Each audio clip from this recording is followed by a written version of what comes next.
Hi everybody, I'm Matt Epstein with Berkshire Hathaway.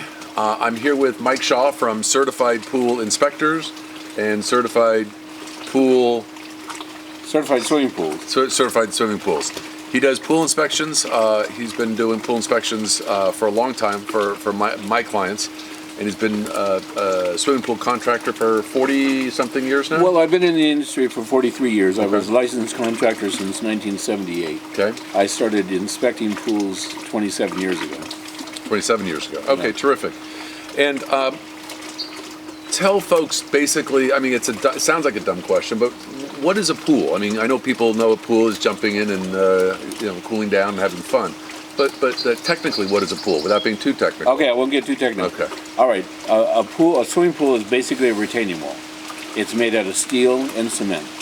Now you seal this retaining wall with plaster, tile, coping, and the decking keeps the dirt around it dry. So everything in a pool has a purpose, and that's the reason why I bring that up, because a lot of people will say, "Oh, it's just there for aesthetics," but it's not. Everything in a pool has a purpose. Okay.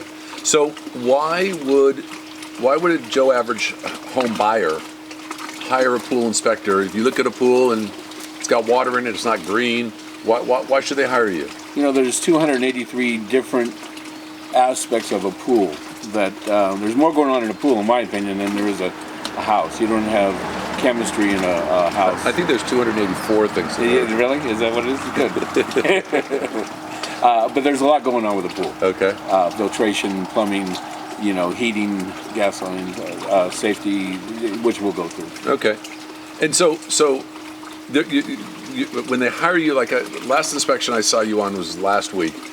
You were doing an inspection. Unfortunately, I represented the seller, you represented the buyer, and no, I'm just kidding.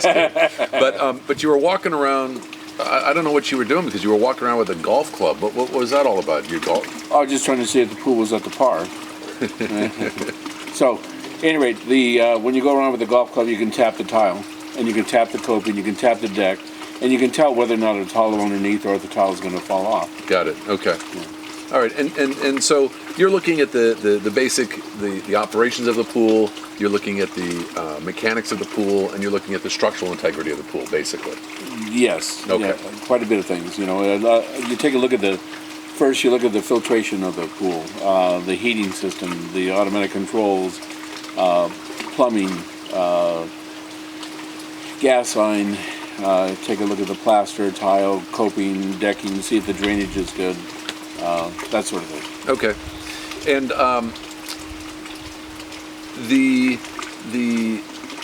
I know there's all different types of things on pools, and a handful of years ago there was a new city ordinance that was passed. I think it's in most states actually now, as far as the anti-vortex type of covers, so that on the covers on the bottom, the suction, so kids don't get stuck on the bottom of the pool. Yeah. Now, people are getting anti-vortex mixed up with anti-entrapment. Okay. Okay, there's two different things. Okay. Anti-vortex, if you have a vortex which is like a swirl of water going down, that's an anti-vortex cover. Okay. Okay.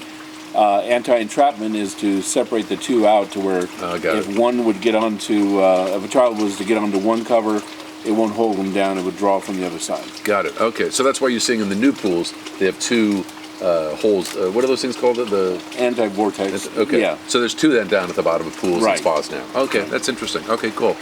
And a basic pool inspection. Excuse me. A basic pool inspection. What does that cost? Well, for example, if it's a pool, it's about $310. If it's a pool and spa, it's $345. And then if you have automatic controls, it's a little bit more. We try to keep it really low. And then if you have a whole bunch of stuff, then it gets a little bit more expensive.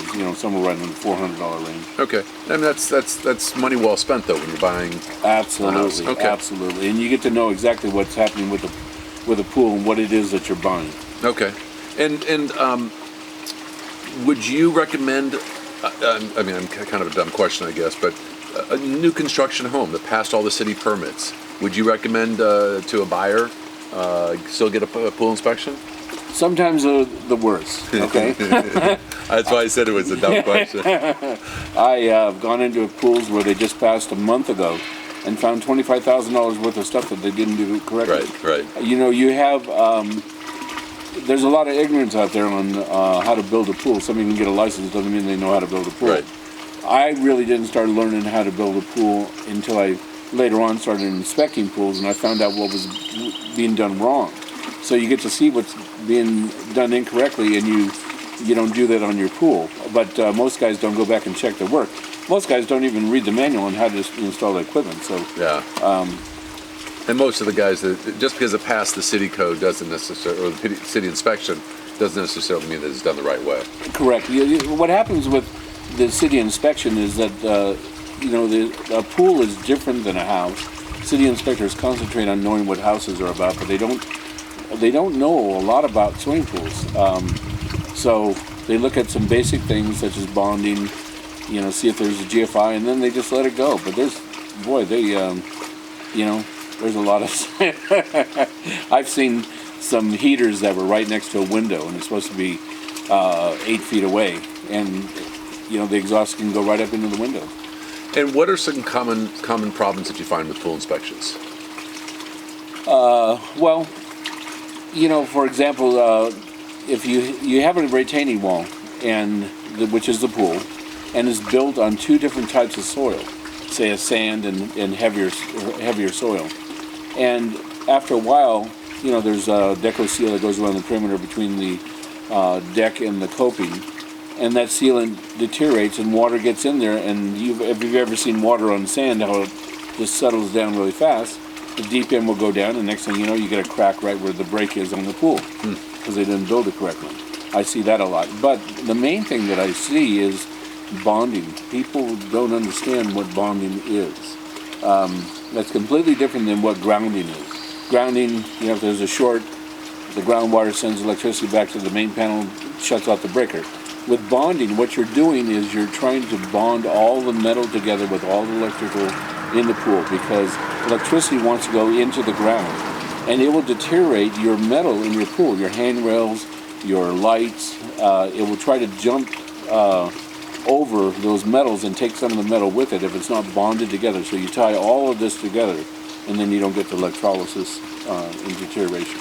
Okay. But let's talk about for a second, because you talked about grounding, and again, that's something that's not uncommon on some of the older pools, where the pool light itself is not on a GFCI. It's not on a safety lockout. Right. So talk about that as far as if some of our listeners, viewers, have older pools. Is that something that they should be concerned about? Very much so. There's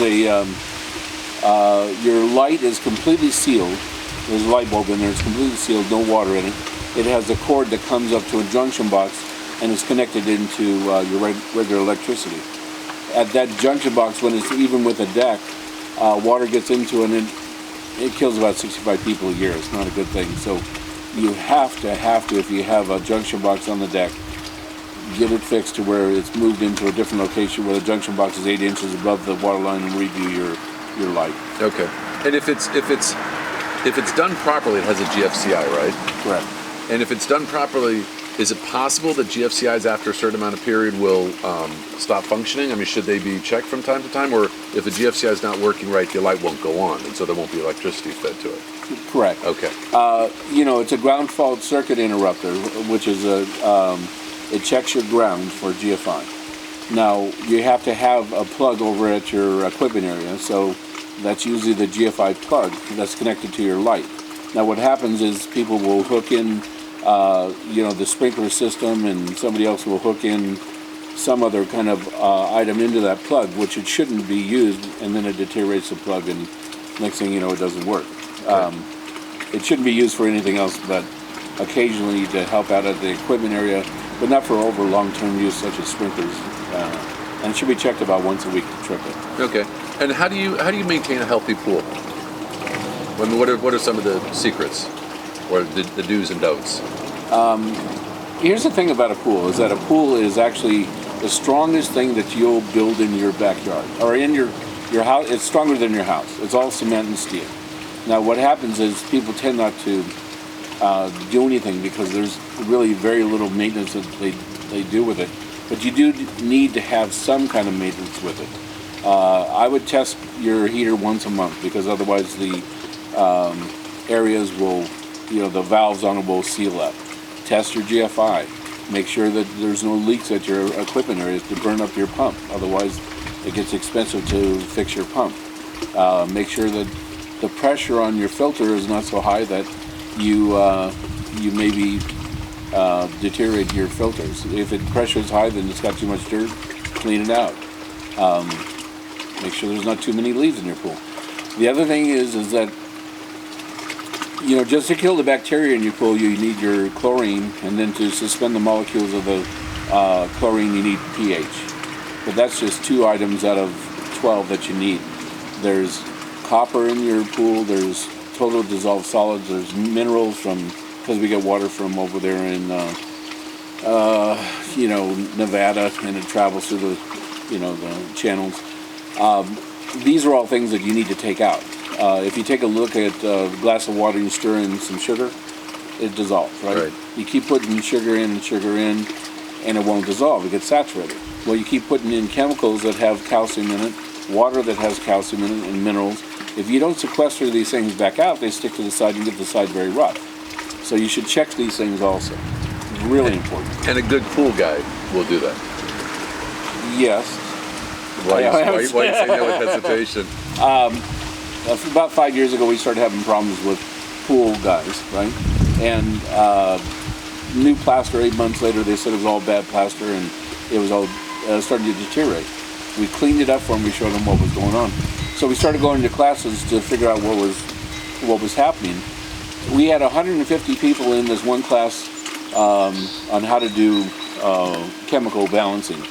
Out of that 150 people, only one person used a Langelier index to show how to fix these other problems I was telling you about as far as copper, iron, and other solids in the pool. Okay. Nobody else used those, and they said, no, we don't need it. For the rest of the class, said, you don't need it. That's not my experience. So most pool guys, 149 out of 150 aren't worth what you're paying for. I don't refer anybody. You don't have a pool man that you refer? No. What I do. So there's so many pools. So how do you keep? How do you spend the money? You have a beautiful pool. How does Joe average? I know how you do it because you know about Langelier indexes and yeah. But there's an Independent Pool and Spa Services Association. It's called IPSA, and they're a little bit more educated than the norm. And you call them out and get 3 people and say, look, do you know what a Langelier index is? If they don't, then I wouldn't bother with them.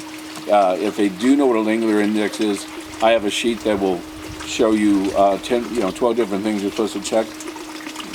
What are you going to charge me if you check all of these every month to make sure that it's operating? And go with that price. Can a homeowner do this Langelier index checking as well? Absolutely. It's really not that hard. It's not that hard. Okay, that's interesting. Okay. Yeah, and they'd be better off to know that because then they could check up on the pool service guy too. Really? Yeah. You think I could even check a Langelier index? If you were to take your glass of water out of your pool, go down to Leslie's and have them put it through the computer. They will tell you exactly what your solids are in the pool and what you need and whether or not it's being done correctly. And does Leslie's charge for that? Yeah, because they make money off of selling the chemicals. But they make money. They don't charge you to test the water. They no, just check. Not at all. Interesting. That's a great bit of information right there. Yeah. Now, just one point is, a pool service guy. He's not a licensed contractor. Right. Okay. That's but he'll replace a heater, or he'll replace a pump, he'll replace a light, and that kind of stuff. That's like having your house cleaner replace your AC unit. You wouldn't think of it, but for some reason, because they're cleaning your pool, I figured that they can do that too. Right. The good thing is they only kill about 70 people a year in the United States doing this, so there's nothing to worry about. Okay, good. All right. Anything else you want to share? Anything else that? Any other words of wisdom from Mike? If you're going to buy a house, have the pool checked. Yeah. Brand new, doesn't matter. We still find things that contractors don't do. I see a lot of pools that have leaks, and I can detect that, and show what it is. It's well worthwhile the money you put in there for that. Okay. I met Mike.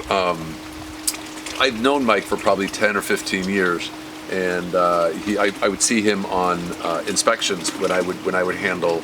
I do mostly listings, and I would, Mike would come across, and I'd kind of grip my fingers because you always give, exactly the way it is. And then I had my pool redone at my house about 10 years ago, maybe A little bit more than that. a little bit more than that. And I did not hire Mike because I didn't know you did pools. And I actually hired a different pool company to redo my pool. It was old, it needed replaster. And I had an absolute nightmare with the company. And it was a fairly large company that did the pool. And halfway through the job, I fired them. And I started asking around, and a friend of mine, and a client of mine, had used you and absolutely loved you.